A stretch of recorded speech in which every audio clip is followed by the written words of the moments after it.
Hello everybody, welcome to the channel Saral Siko. I hope you all are doing absolutely great and fine. And today we are going to cover the chapter 3 of new NCERT Kaveri for class 9th, which is Winds of Change. ठीक है, इस video में आपको इस chapter की full explanation मिलने वाली है. तो सबसे पहले हम बात करते हैं कि what is about in this chapter. ठीक है, किस चीज़ के बारे में इस चैप्टर में बताया गया है.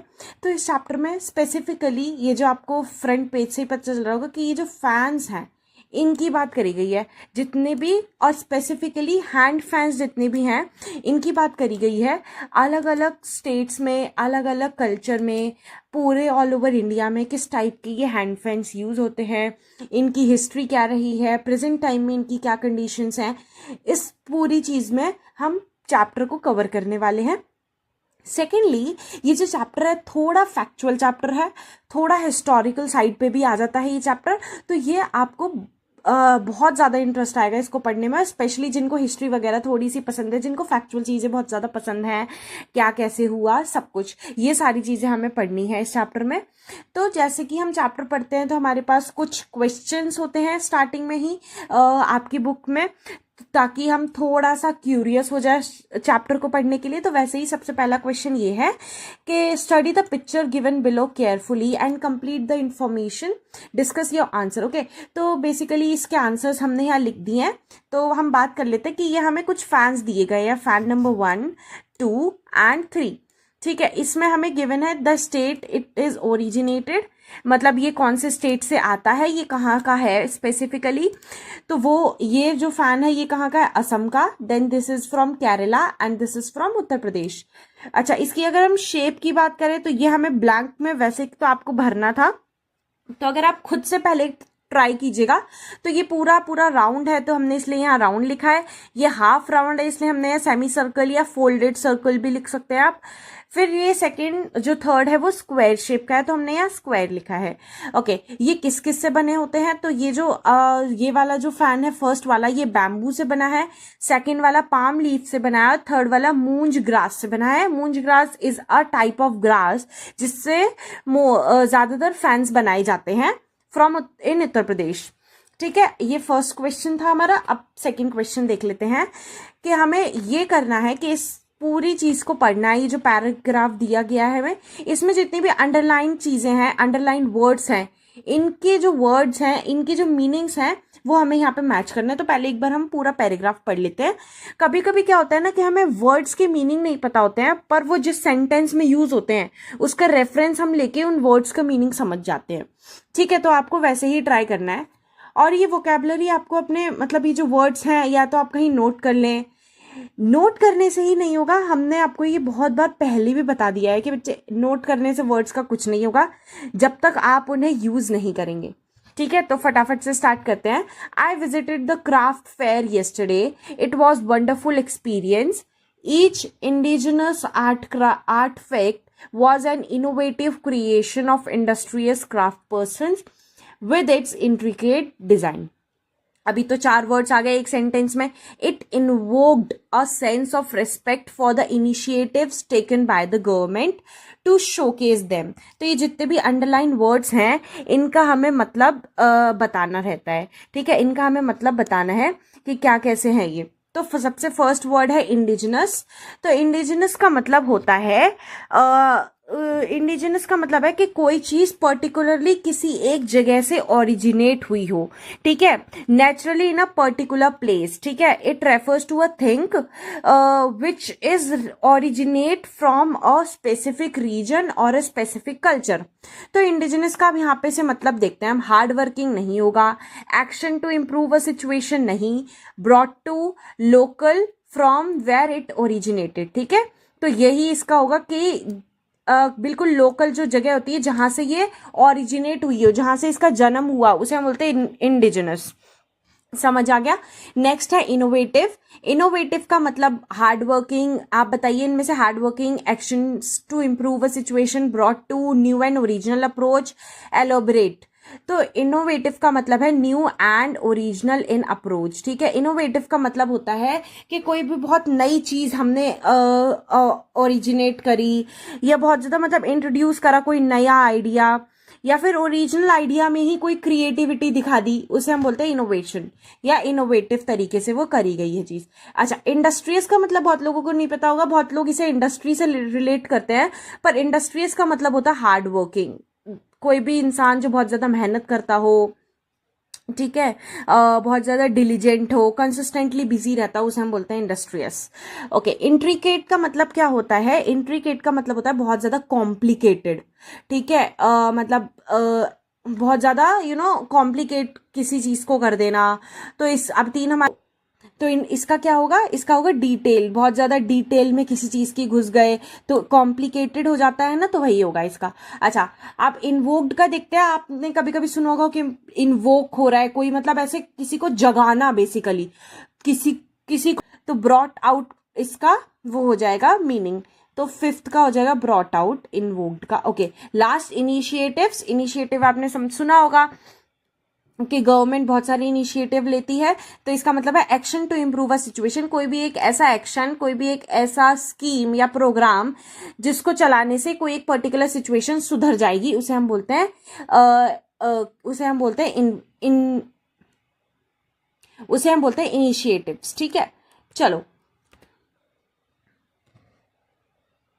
समझ आया?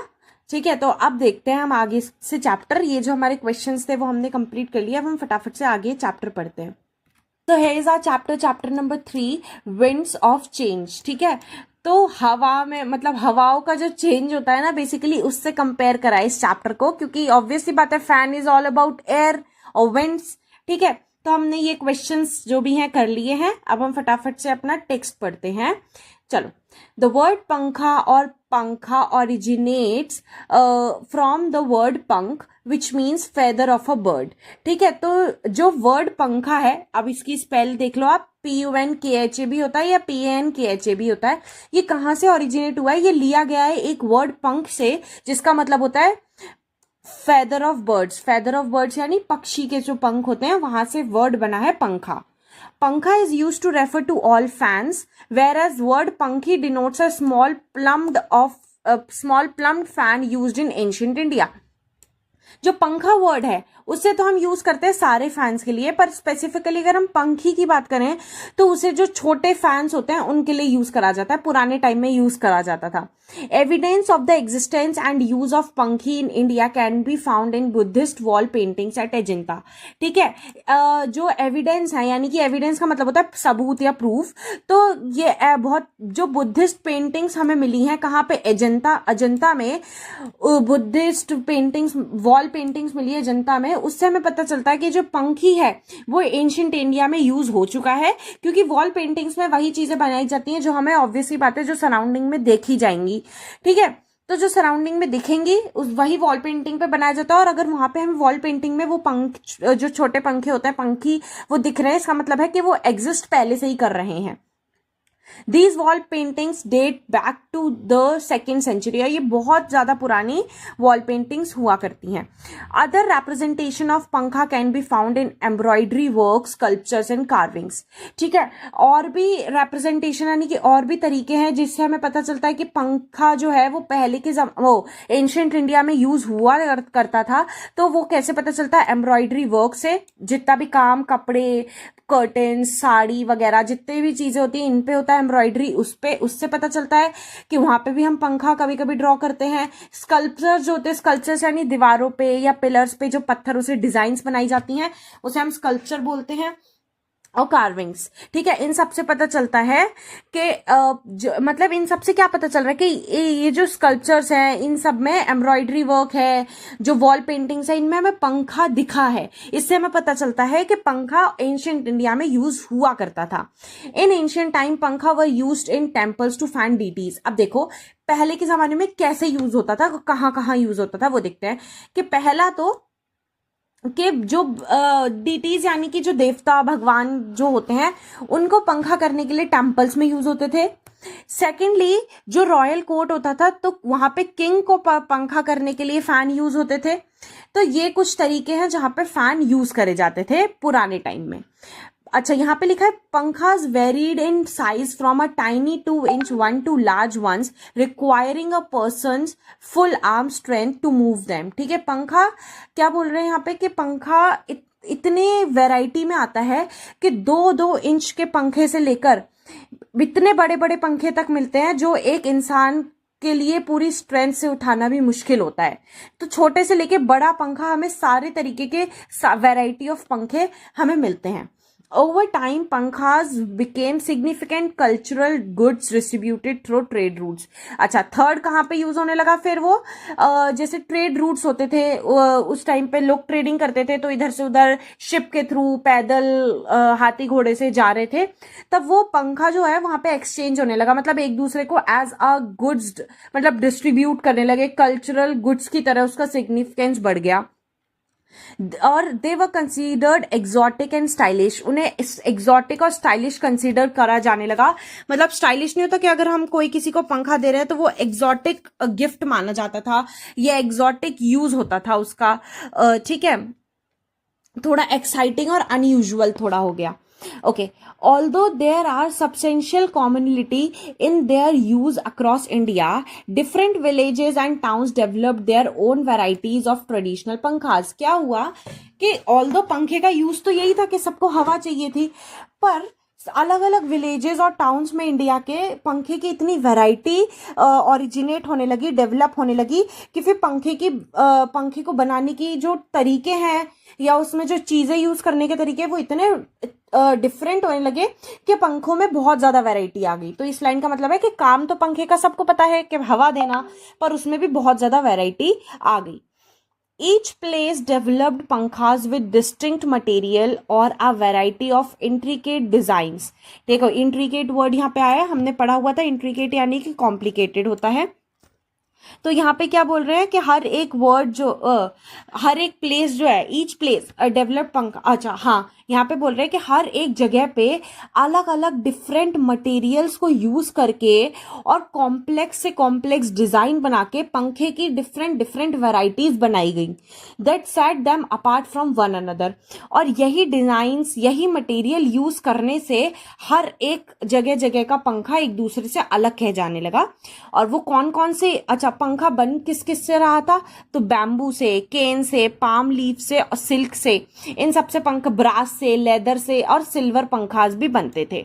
अच्छा, तो ये आ सकता है क्वेश्चन कि पंखा किस किस से बन सकता था, तो ये आप नोट डाउन कर लेना। और थोड़ी सी शॉकिंग देखो बात यहाँ पे भी कि सिल्वर के पंखा भी बनते थे। तो बेसिकली अगर मान लो हमें किसी को गिफ्ट करना हो या किंग के जो कोर्ट होता था वहां पे सिल्वर पंखे का यूज हुआ करता था। अच्छा, सिल्वर पंखे का मतलब है बेसिकली उसमें ऐसी डिजाइन करी गई कि सिल्वर वायर्स लगा दिए, गोल्डन वायर्स लगा दिए, वही with decorative beads and stones were use depending on geographies, cultures and traditional rituals. तो इसका मतलब क्या है कि पंखे अलग अलग जगहों पे अलग अलग तरीके से बनने लगे, बैम्बू से, केन से, पाम लीफ से, सिल्क से, ब्रास, लेदर और सिल्वर के। और वो अलग अलग डेकोरेशन वाले मटेरियल, जो डेकोरेटिव एसेसरीज होती है जैसे कि बीड्स और स्टोन्स, उनको वहां पे लगाया गया पंखों में। और वो कैसे, जिसके हिसाब से जिस जगह की ज्योग्राफी है, जिस जगह का कल्चर है, जिस जगह का ट्रेडिशन है, उस हिसाब से वो चीजें यूज होने लगी वहां पे। और वो पंखा उस डेडिकेटेड प्लेस, उस स्पेसिफिक प्लेस का मतलब बहुत ज्यादा पॉपुलर हो गया उस जगह से। ठीक है, तो बेसिकली पंखा हमने यहाँ पे क्या देखा कि पंखे का काम तो एक ही है, पर उसे हम अलग अलग जगह पे बना रहे हैं और उस जगह से जो भी वैल्यूएबल चीज है या फेमस चीज है उसको वहां पंखे में लगा रहे हैं, तो वो अलग अलग डिफरेंट वैरायटी बन गई है पंखे की। ठीक है, in modern times the use of pankhas has been restricted to decorative purposes and they have become traditional craft items in India. अच्छा, अब के टाइम में क्या हुआ है कि पंखा बेसिकली अब क्योंकि सबके घर में ऑलमोस्ट इलेक्ट्रिसिटी होती है, तो ये जो हाथ वाले पंखे होते हैं इनका बहुत ही कम यूज रह गया है। इनको सिर्फ लोग कहाँ यूज करते हैं कि जैसे वॉल हैंगिंग होता है, ये डेकोरेटिव पर्पजेस के लिए यूज करते हैं। ऑल्दो विलेजेस काफी हैं ऐसे इंडिया में जहां पे अब भी ये पंखों का यूज होता है, और सिटीज में भी बहुत सारी फैमिलीज ऐसी होती हैं जो पंखे का यूज करती हैं। बाई चांस कभी लाइट चली जाती है ना, तब होता है यूज। तो आप लोग कमेंट करके बताना किस किस के घर में अभी भी पंखे का यूज होता है।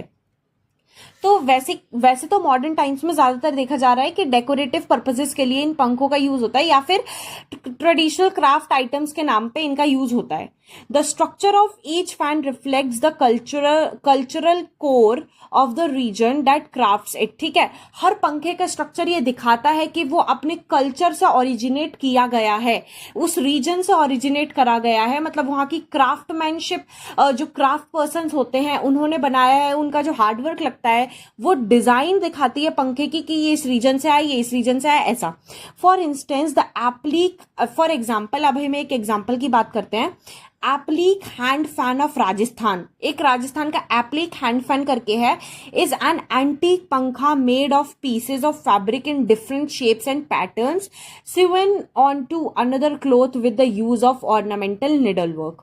अच्छा, ये पंखे की क्या खास बात है, इसमें डिफरेंट डिफरेंट फैब्रिक्स यूज करे जाते हैं और डिफरेंट डिफरेंट शेप्स और पैटर्न में उन्हें सिला जाता है अलग अलग क्लोथ को यूज करके, और उसमें ऑर्नामेंटल निडल वर्क करा जाता है। ठीक है, तो ये जो एप्लीक हैंड फैन है राजस्थान का, उसकी ये खास बात है, उसका ये एंटीक मतलब जो डिफरेंट क्यों है बाकी सबसे, क्योंकि इसमें एक तो डिफरेंट क्लोथ्स फैब्रिक के पीसेज यूज होते हैं और डिफरेंट डिफरेंट पैटर्न्स में इन्हें सिला जाता है और निडल वर्क भी इसमें होता है। अच्छा, एक और एग्जांपल देखें तो zardozi hand fan of Rajasthan, ये एक और एग्जांपल है हैंड फैन का।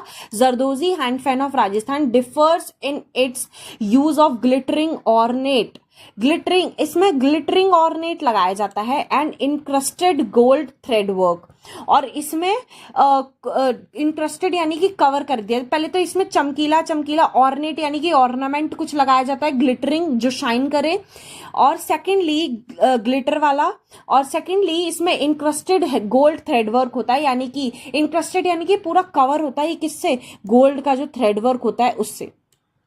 गोल्ड का थ्रेड वर्क आप समझ रहे हैं ना, कि जो गोल्ड होता है उसे हम इतना बीटन अप करके बिल्कुल धागे की फॉर्म में ले आते हैं, उसके बाद उनका यूज करते हैं। ऑब्वियस सी बात है, they are highly expensive fans, तो हम नॉर्मल हाउस होल्ड में तो इन्हें यूज नहीं करते।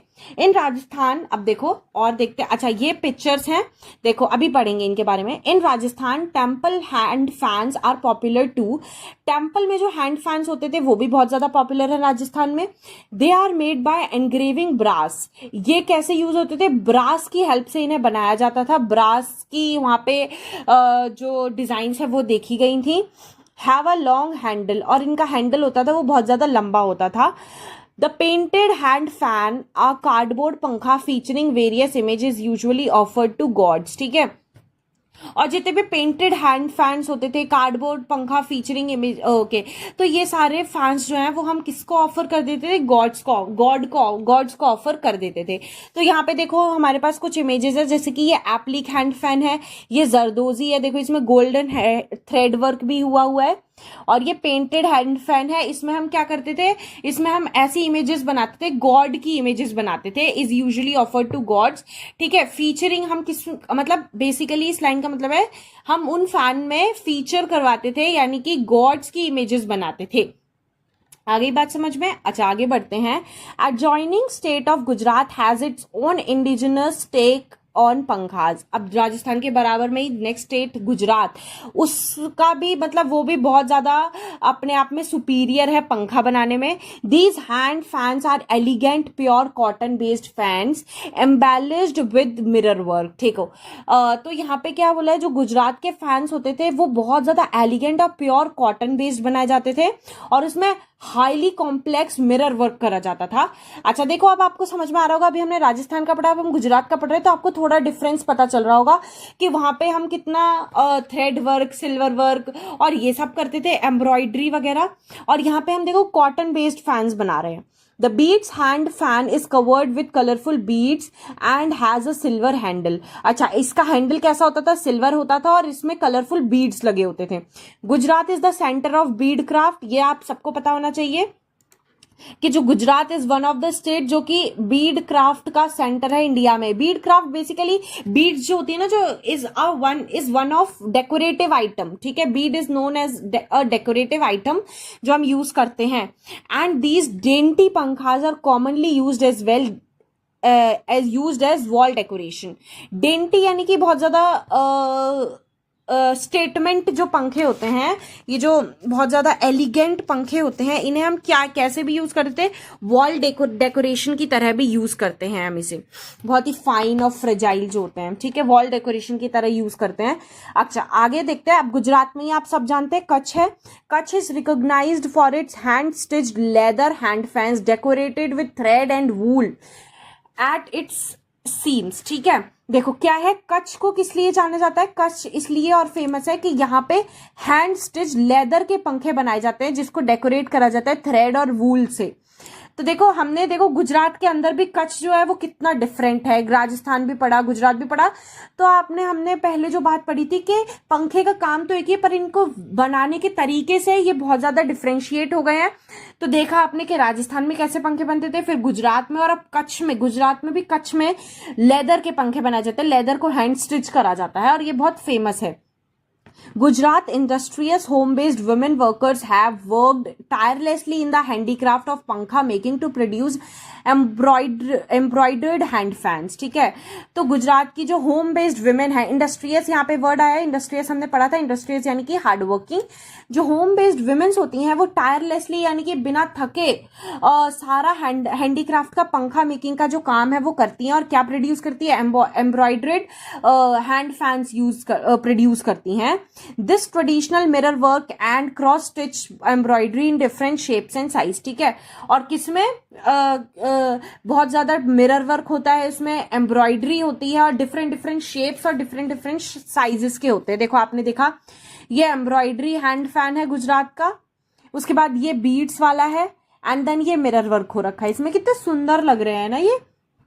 ओके आगे देखते हैं। Artisans in Bengal make delicate pankhas from the beautiful milky white spongy centre of shola. अच्छा यहाँ पे अब हम थर्ड स्टेट की बात कर रहे हैं जो कि बंगाल। तो यहाँ पे जो लोग हैं आर्टिसंस जो है, जो क्राफ्टमैन है, वो क्या करते हैं, वो पंखा बहुत डेलिकेट पंखे बनाते हैं। कैसे, जो एक टाइप की ग्रास होती है जिसको हम वाटर ग्रास भी बोलते हैं, एक टाइप की वाटर ग्रास होती है, मिल्की वाइट्स होती है और स्पॉन्जी होता है, उसका टेक्सचर बहुत ज्यादा स्पॉन्जी होता है, उसका नाम है सोला, ठीक है। तो उससे ये पंखा बनाते हैं और ये पंखा ना बहुत ज्यादा डेलिकेट होता है क्योंकि ये ग्रास ही इतनी डेलिकेट है जिससे ये बन रहा है। तो बहुत ज्यादा डेलिकेट यहाँ पे जो फैंस होते हैं बंगाल में वो बनाए जाते हैं विद अ ग्रास सोला, and this grass is a type of water grass, ठीक है। ये किस टाइप की ग्रास है, सोला टाइप की ग्रास है। आगे बात समझ में, कौन से स्टेट में बनती है, बंगाल में, वेस्ट बंगाल बेसिकली, उससे बनाया जाता है। The palm leaf hand fans are locally referred to as tal patra pankha, ठीक है। अब यहाँ पे जो palm leaf hand fans locally to as, ठीक है, जो पाम लीफ के हैंड फैंस होते हैं उन्हें लोकली क्या बोला जाता है, तालपत्र पंखा। They are easy to carry and are perpetually kept as an article of possession of Bengali household, ठीक है। एक तो ये तो जो पाम लीफ से पंखा बनते हैं उन्हें तालपत्र पंखा बोला जाता है, और ये बहुत ज्यादा मतलब अभी तक ये कल्चर फॉलो हुआ जा रहा है कि ये बहुत ज्यादा constantly kept as an article, हमेशा लोग इसे एज अ आर्टिकल रखते हैं होम में of possession in Bengali household, ठीक है।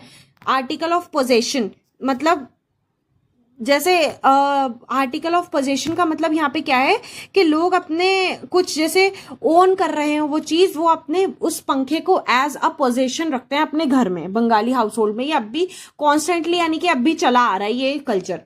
ओके अदर स्टेट्स, अब हमने गुजरात की देखी, राजस्थान की देखी, बंगाल की देखी, अब कुछ और देखते हैं। इंडिया के states have their own variation of fans as well, ठीक है। और स्टेट्स के भी अपने अपने वेरिएशन है, जैसे कि the phad hand fans of Uttar Pradesh are adorned with pure gold silver zari silk and satin frills, ठीक है। जो फद जो हैंड फैन है उत्तर प्रदेश का, ठीक है, वो अपने आप में किससे पॉपुलर है, मतलब उसे किससे सजाया जाता है, गोल्ड और सिल्वर जरी और सिल्क, और उसमें सैटिन के फ्रिल्स होते हैं। फ्रिल्स का मतलब क्या होता है, जैसे कि पंखा है ना, इसके जो कॉर्नर्स पे जो ये डिजाइन है इसे हम फ्रिल्स बोलते हैं।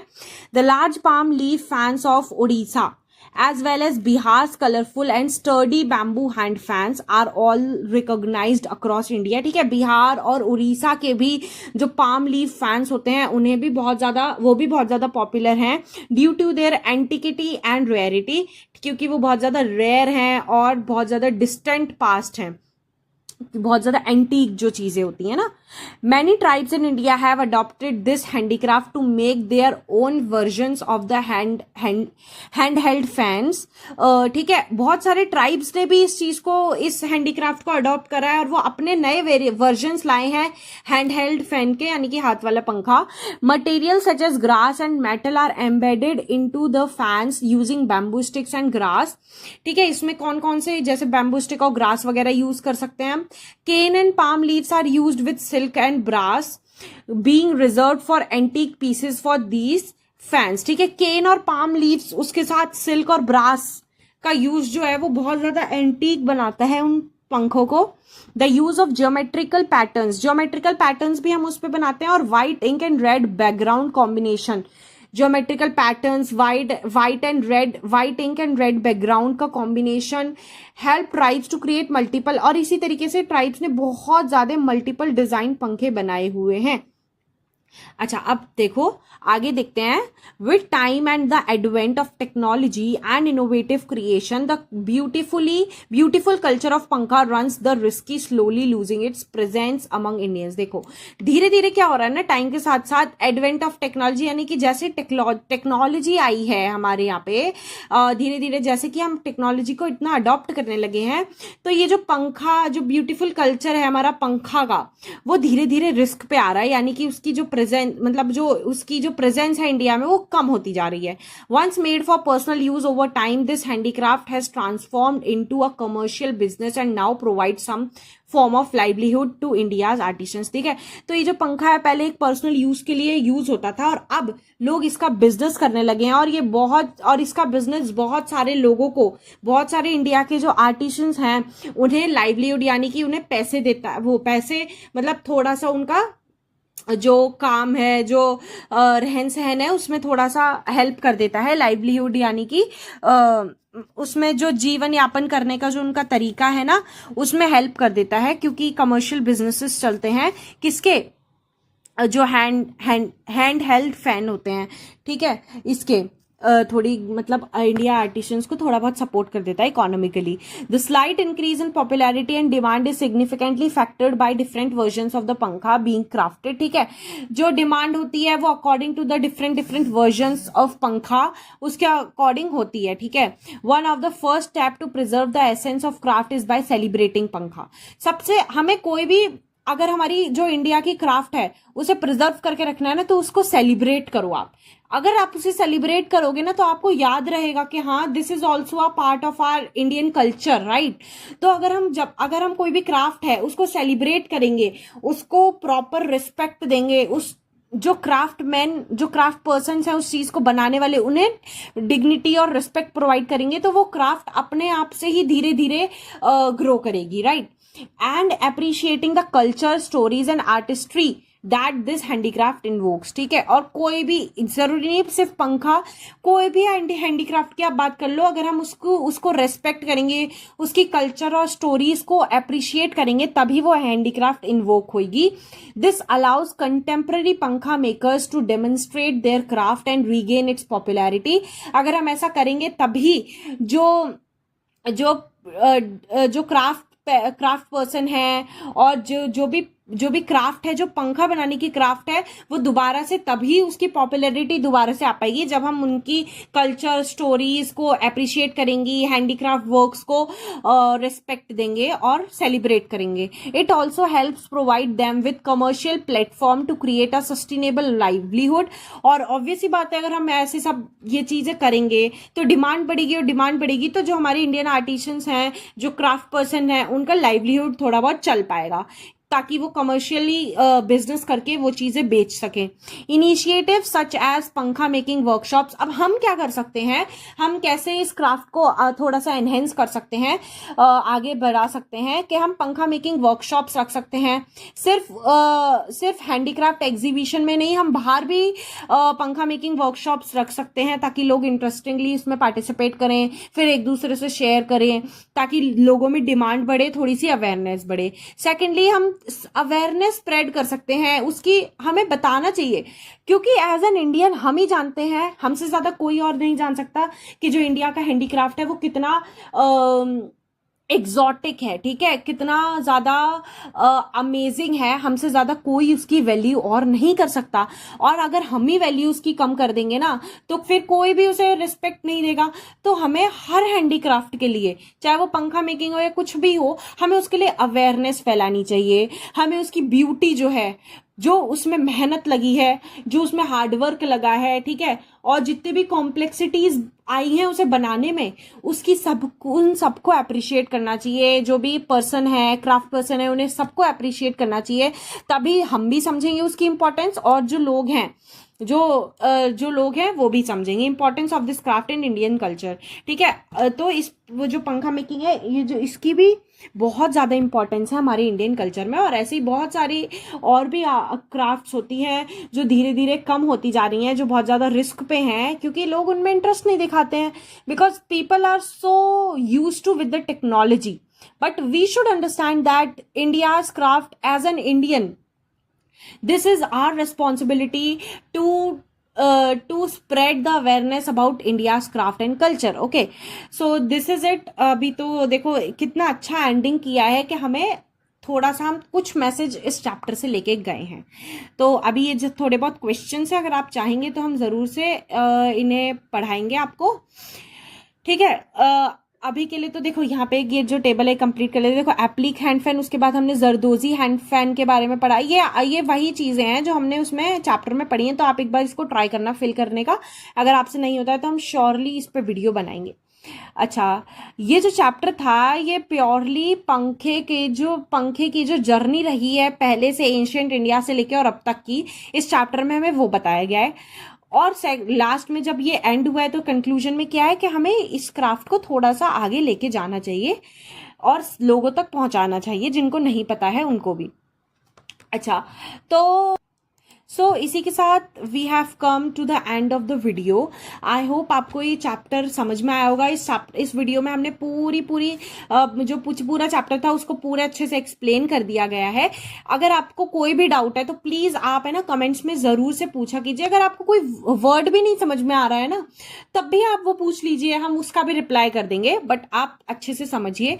और हम अगेन फिर से कह रहे हैं कि जो वोकैबुलरी आ रही है, जो भी न्यू वर्ड्स हैं, उन्हें यूज करिए। अब आप इंडस्ट्रियस, जैसे आपने पढ़ा, इंडस्ट्रियस का मतलब हार्ड वर्किंग, तो आप बोलिए I am very much industrious, या my father is industrious, whatever, but आप यूज करिए उसे, ठीक है। तो अभी के लिए तो इतना ही। देखो और भी हम ऐसा ही अमेजिंग कंटेंट आपके लिए लाते रहेंगे। प्लीज आप लाइक करिएगा और कमेंट्स में जरूर बताइएगा कि आपके यहाँ लोकली जो हैंड हेल्ड फैन होते हैं, हाथ वाले पंखे होते हैं, उन्हें क्या बोला जाता है। बहुत सारे अलग अलग नाम है इसके, तो आप प्लीज कमेंट करके बताइएगा। And this is it from my side. Do like, share and subscribe the channel. आप लाइक करिएगा वीडियो को, शेयर भी कर सकते हैं आप अपने फ्रेंड्स के साथ जो अभी सर्च कर रहे हैं कि 9th क्लास का कंटेंट कहाँ मिलेगा। और हम ऐसे ही कंसिस्टेंटली वीडियोस डालते रहेंगे। एंड प्लीज सब्सक्राइब करिए चैनल को, ताकि आपको पता चल जाए जब भी कोई न्यू वीडियो आता है, तो बेल आइकन भी प्रेस कर दीजिएगा आप। Okay, so this is it from my side. Thank you and have a nice day. Bye bye.